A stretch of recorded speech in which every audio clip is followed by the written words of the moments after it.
you brought up Jalen Rose.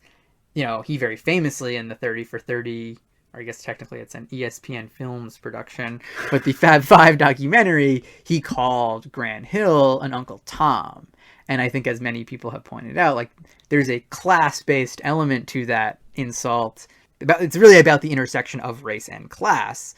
And I think that element of criticism has some degree of legitimacy that is more grounded in reality than the race-based one, because Coach K does have a tendency to recruit very wealthy people.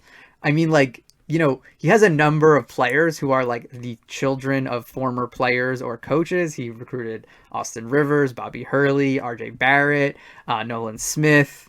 He also is like, famously like wealthy players like Grant Hill, Jay Billis, who I only recently found out is from like one of the wealthiest parts of California. Shane Battier was well off. And then he has like a history of recruiting like military guys, like Carlos Boozer, I think, grew up in like a military family, and Coach K has the military connection. But these are all like very, like, there's a class-based element to it, and I think that's a little, I understand that anger in a way I don't. I mean, I think the race-based anger feels wrong to me and misplaced. The class one does feel real, and I do feel like a lot of the anger at Duke is about, going way back to the idea of like, okay, like, historically, if you look at the triangle schools in North Carolina, you had NC State was like the working class kids college. You had UNC was the like good old boy North Carolina college, and then Duke was like where rich kids from the Northeast. And like, I think that element is real, and I think it's interesting how Coach K has both played into that and undermined it. Interesting, like Christian Laettner seems like he's rich, but was not. Like, he was from a very working class family.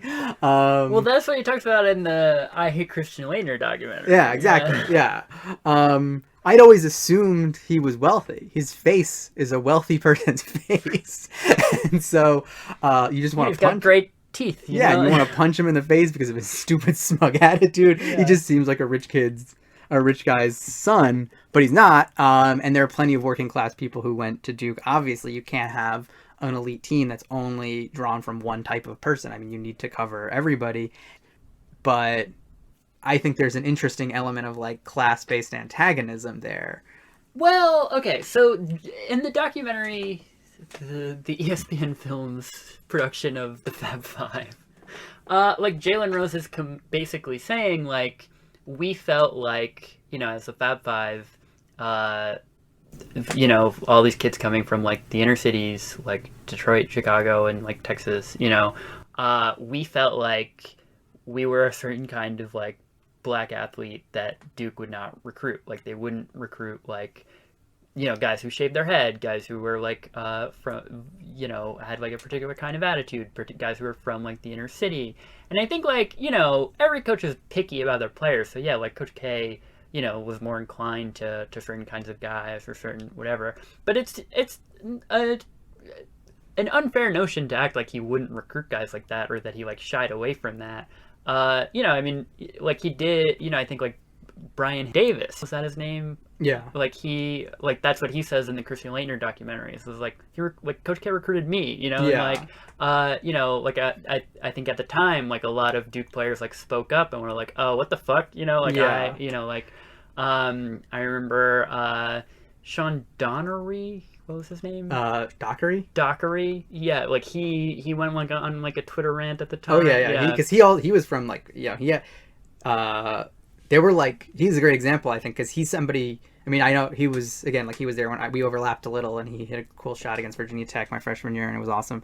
But there were, like, he was from, I think, a very bad, like he grew up poor and had trouble growing up, to the point where, like, there was an editorial or an op-ed in the Duke paper when he was first recruited, because his like academic background was suspect, where that was like, we should not recruit somebody like this because he is not good enough for Duke.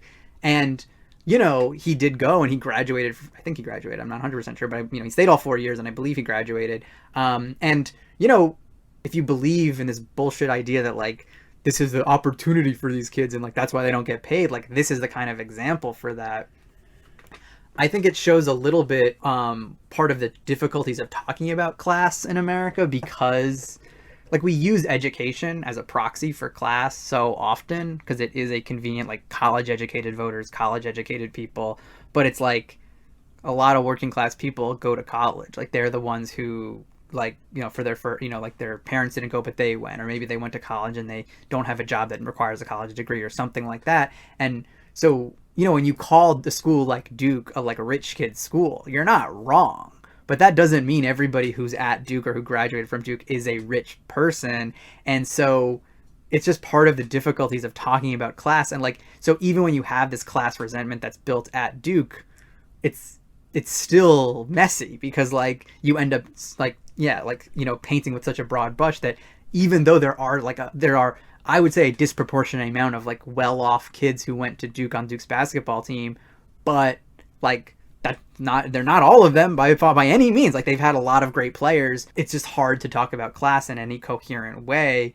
And I think that's something that I think everybody needs to get better at. And I think, like, I'm not great at it. I think it's a struggle, because you can use income, but that's not a perfect proxy. You can use education, that's not perfect. You can use where people live, where people, grew up, etc. Like those kinds of things it's never easy.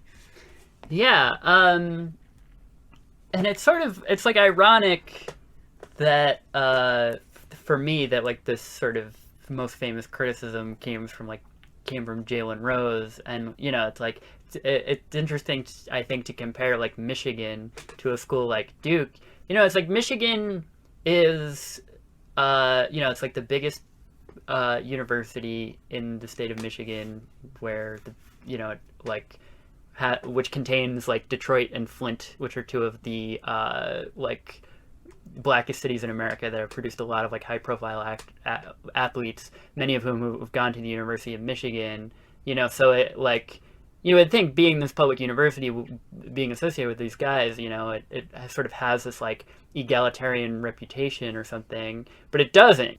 Like I went to a Michigan basketball game with my friend who is like this black dude from Detroit, and he was saying, like I was like pointing out the players because he didn't really know basketball, and I was like, you'll probably like that guy, like he, he's like from Detroit or whatever, and he was like, nah, it's like we don't really like black people who went to Michigan from Detroit. It's like they're kind of like snooty, And I was like, yeah, like I feel like that kind of energy is sort of what like the black players who go to Duke get, and I think that's like unfair. I mean, I don't know, like we're probably not the best equipped to discuss that. Yeah, I mean, I think, yeah, we as two white guys, we can't quite talk about like black America's feelings about educational status or anything like that. We don't get, but I do think that there's a real, like, I think there's an interesting lesson about the way we do college in this country, because it's like the fact, like, it's interesting to compare Duke to UNC, because like UNC is a public university.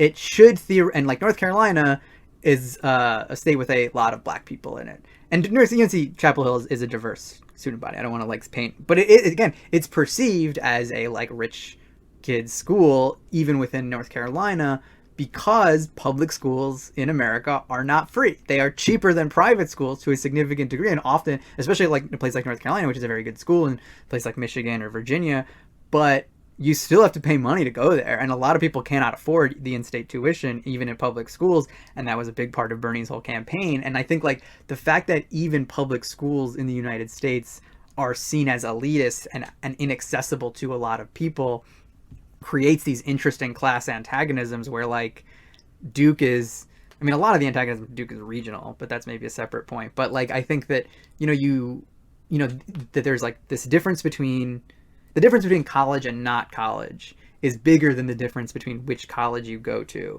And so all these weird efforts to draw lines between like, oh, well, North Carolina is like this, and Duke is like this, and Michigan is like this, and Kentucky is like this.